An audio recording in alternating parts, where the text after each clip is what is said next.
Eponine. Marius had seen the unexpected denouement of the ambuscade upon the track of which he had put Javert. But hardly had Javert left the old ruin, carrying away his prisoners in 3 coaches, when Marius also slipped out of the house. It was only 9 o'clock in the evening. Marius went to Courfeyrac's. Courfeyrac was no longer the imperturbable inhabitant of the Latin Quarter. He had gone to live in the Rue de la Verrerie, for political reasons. This quarter was one of those in which the insurrection was fond of installing itself in those days. Marius said to Courfeyrac, "I have come to sleep with you." Courfeyrac drew a mattress from his bed, where there was two, laid it on the floor, and said, "There you are." The next day, by 7 o'clock in the morning, Marius went back to the tenement, paid his rent and what was due to Madame Bourgon, had his books, bed, table, bureau, and his 2 chairs loaded upon a handcart, and went off without leaving his address. Javert thought that the young man, whose name he had not retained, had been frightened and had escaped, or perhaps had not even returned home at the time of the ambuscade. Still, he made some effort to find him, but he did not succeed. Marius, moreover, was in sore affliction. Everything had relapsed into darkness. He no longer saw anything before him. His life was again plunged into that misery in which he had been blindly groping. He had for a moment seen close at hand in that obscurity the young girl whom he loved, the old man who seemed her father, these unknown beings who were his only interest and his only hope in this world.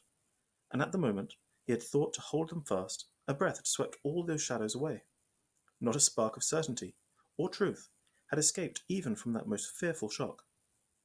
No conjecture was possible. Bitter wretchedness.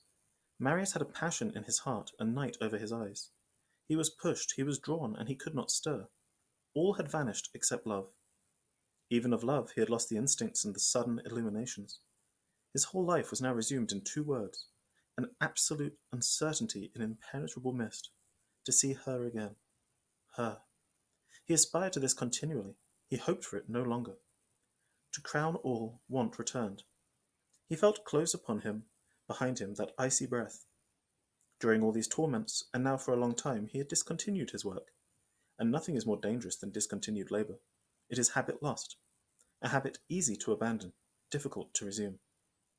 Man in the dreamy state is naturally prodigal and luxurious. The relaxed mind cannot lead a severe life. There is, in this way of living, some good mingled with the evil. For, if the softening be fatal, the generosity is wholesome and good. But the poor man who is generous and noble, and who does not work, is lost. His resources dry up. His necessities mount up. Fatal slope down which the firmest and noblest are drawn, as well as the weakest and the most vicious, and which leads to one of these 2 pits, suicide or crime. Marius was descending this slope with slow steps, his eyes fixed upon her whom he saw no more.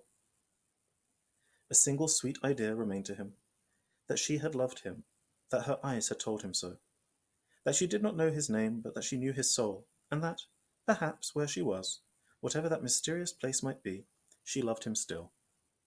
Who knows, but she was dreaming of him as he was dreaming of her. Sometimes, in the inexplicable hours, such as every heart has which loves, having reasons for sorrow only, yet feeling nevertheless a vague thrill of joy, he said to himself, "It is her thoughts which come to me." Then he added, "My thoughts reach her also, perhaps." The days passed, however, one after another, and there was nothing new. It seemed to him merely that the dreary space which had remained for him to run through was contracting with every instant. He thought that he already saw distinctly the brink of the bottomless precipice. "Wait," he repeated to himself. "Shall I never see her again?" If you go up the Rue Saint-Jacques, leave the Barrière at your side, and follow the old interior boulevard to the left for some distance, you come to the Rue de la Santé, then La Glacière, and, a little before reaching the small stream of the Gobelin, you find a sort of field, which is, in the long and monotonous circuit of the boulevards of Paris, the only spot where Ruysdael would be tempted to sit down. That indescribable something from which grace springs is there, a green meadow crossed by tight-drawn ropes, on which rags are drying in the wind. An old market garden, farmhouse, built in the time of Louis XIII, with its large roof grotesquely pierced with dormer windows, broken palisade fences, a small pond between the poplars, women, laughter, voices. In the horizon the Pantheon, the tree of the deaf mutes, the Val de Grace, black, squat, fantastic, amusing, significant. and in the background the severe square summits of the towers of Notre Dame. As the place is worth seeing, nobody goes there. Hardly a cart or a wagon once in a quarter of an hour.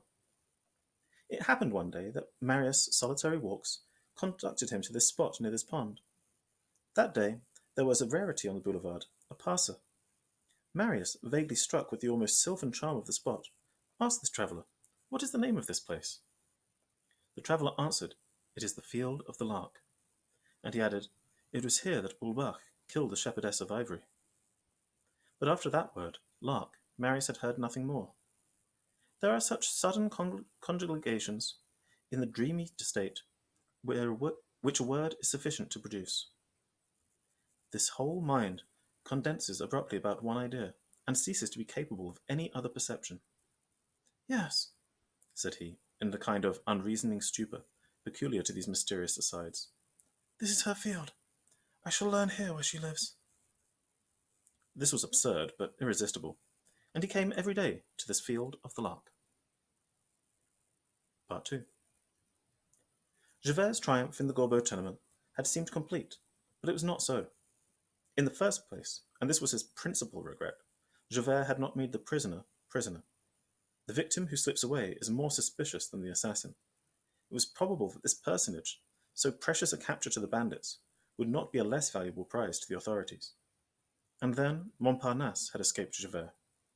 He must await another occasion to lay his hand upon that devilish dandy. Montparnasse, in fact, having met Eponine, who was standing sentry under the trees of the boulevard, had led her away. Well for him that he did so. He was free. As to Eponine, Javert nabbed her.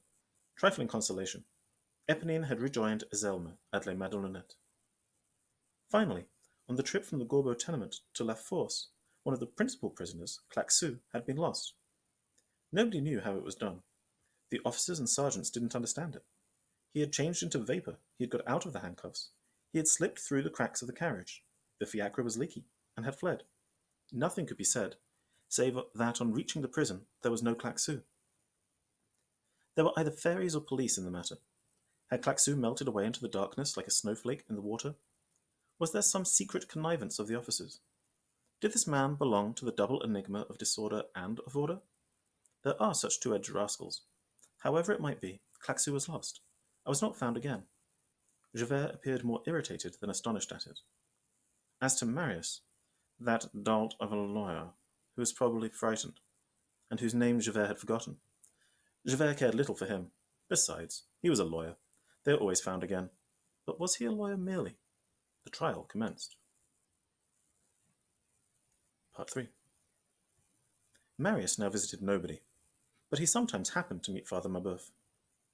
While Marius was slowly descending those dismal steps, which one might call cellar stairs, and which lead into places, without light, where we hear the happy walking above us, M. Mabeuf was also descending. The flora of Cauteretz had absolutely no sale more. The experiments upon indigo had not succeeded in the little garden of Austerlitz, which was very much exposed. M. Mabeuf could only cultivate a few rare plants which like moisture and shade. He was not discouraged, however. He had obtained a little bit of ground in the Jardin des Plantes, with good exposure to carry on, at his own cost, his experiments upon indigo.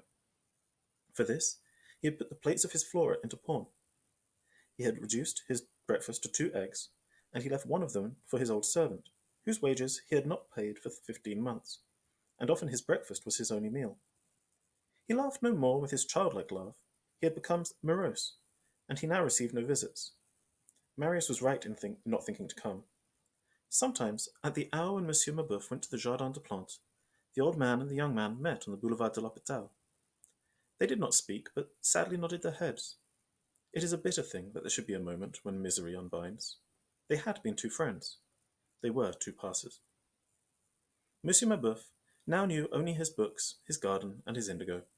Those were to him the 3 forms which happiness, pleasure, and hope had taken. This fed his life. He said to himself, "When I have made my blue balls, I will be rich. I will take my plates out of pawn. I will bring my flora into vogue through charlatanism, by big payments, and by announcements in the journals, and I will buy, I know now where, a copy of Pierre de Medine's Art de Navigueur, with woodcuts, edition 1559.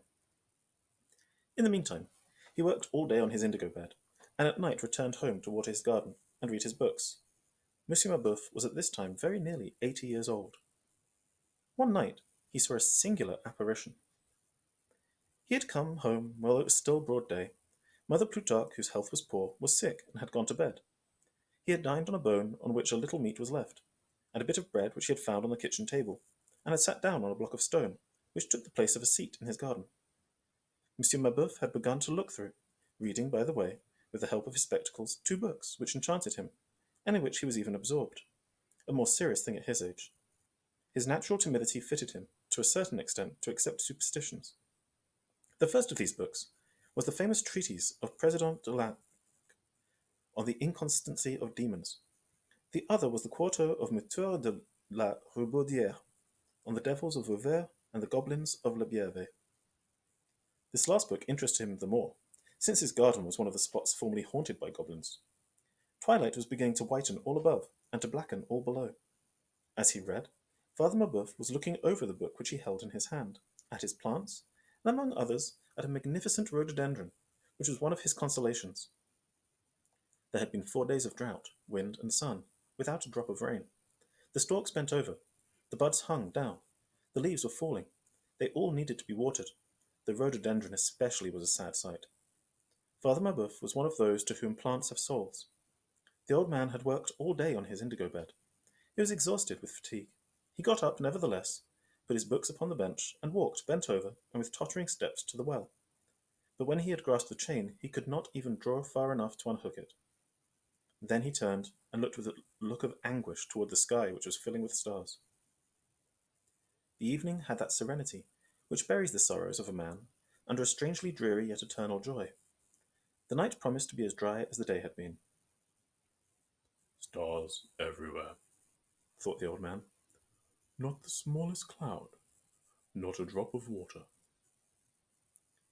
And at his head, which had been raised for a moment, fell back upon his breast. He raised it again, and looked at the sky, murmuring, A drop of dew, a little pity. He endeavoured, once more, to unhook the well chain, but he could not. At this point, he heard a voice which said, Father Mabeuf, would you like to have me water your garden? At the same time, he heard a sound like that passing deer in the hedge, and he saw springing out of the shrubbery a sort of tall, slender girl, who came and stood before him, looking boldly at him. She had less the appearance of a human being than of a form which had just been born of the twilight. Before Father Mabeuf, who was easily startled, and who was, as we have said, subject to fear, could answer a word, this being, whose motions seemed grotesquely abrupt in the obscurity, had unhooked the chain, plunged in and drawn out the bucket, and filled the watering pot. And the good man saw this apparition with bare feet and a ragged skirt, running along the beds, distributing life about her. The sound of the water upon the leaves filled Father Mabeuf's soul with transport. It seemed to him now that the rhododendron was happy. When the first bucket was emptied, the girl drew a second, and then a third. She watered the whole garden. Moving thus along the walks, her outline appearing entirely black, shaking her torn shawl over her long angular arms, she seemed something like a bat. When she had ended, Father Mabeuf approached her with tears in his eyes, and laid his hand upon her forehead. God will bless you, said he. You are an angel, since you care for flowers. No, she answered. I am the devil. But that is all the same to me. The old man exclaimed, without waiting for and without hearing her answer.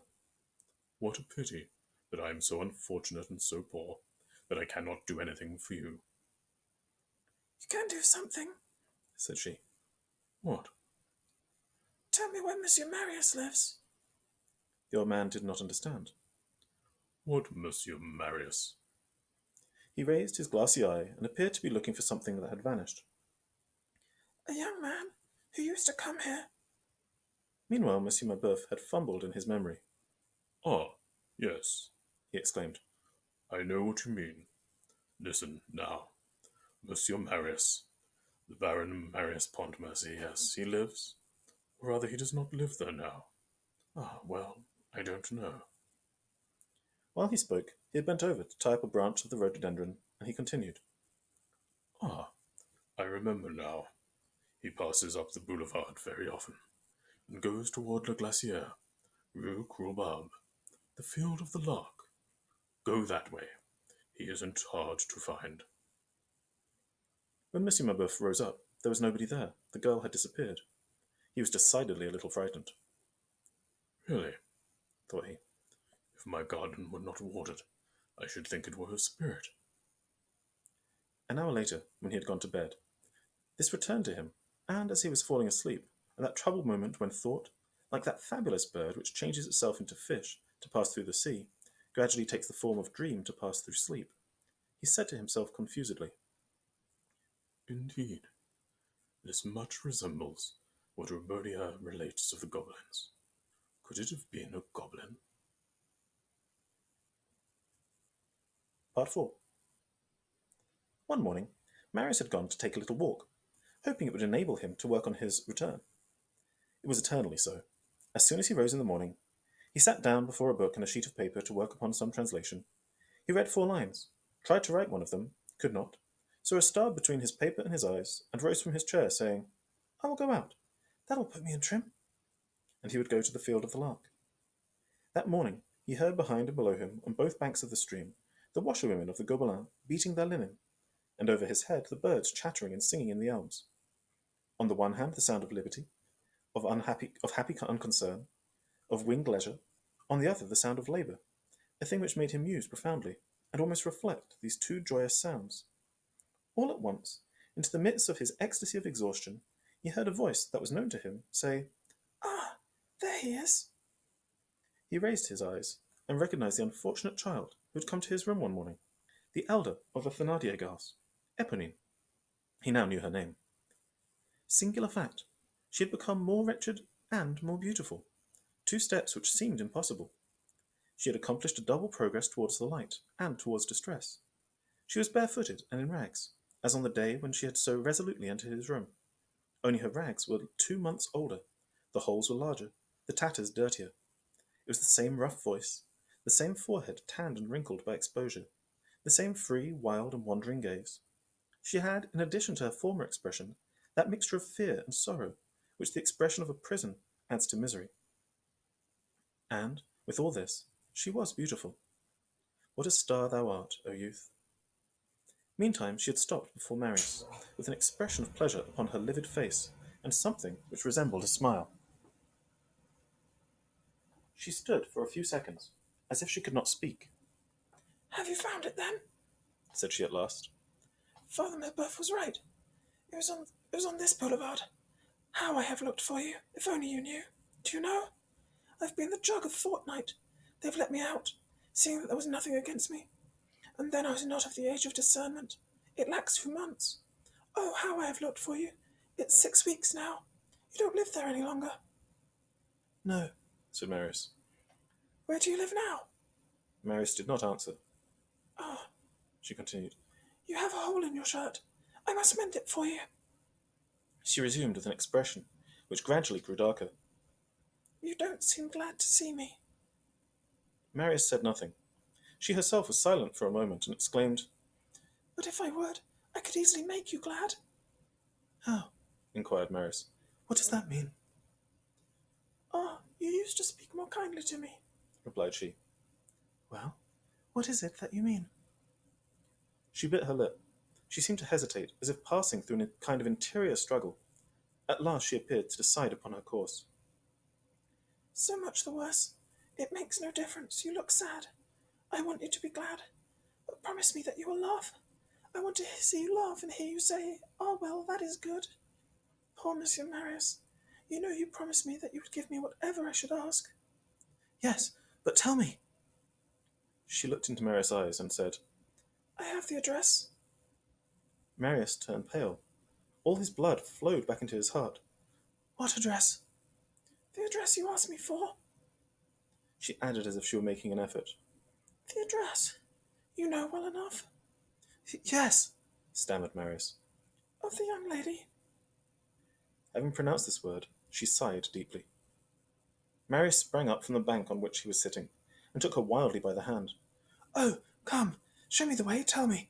Ask me for whatever you will. Where is it? Come with me, she answered. I'm not sure of the street and the number. It's away on the other side from here, but I know the house very well. I will show you. She withdrew her hand, and added in a tone which would have pierced the heart of an observer, but did not even touch the intoxicated and transported Marius. Oh, how glad you are. Show me the way. Right away? Right away, Oh, come, how glad he is, said she. After a few steps, she stopped. By the way, you know you've promised me something? Marius fumbled in his pocket. He had nothing in the world but 5 francs. He took it and put it into Eponine's hand. She opened her fingers and let the piece fall on the ground, and looking at him with a gloomy look, I don't want your money.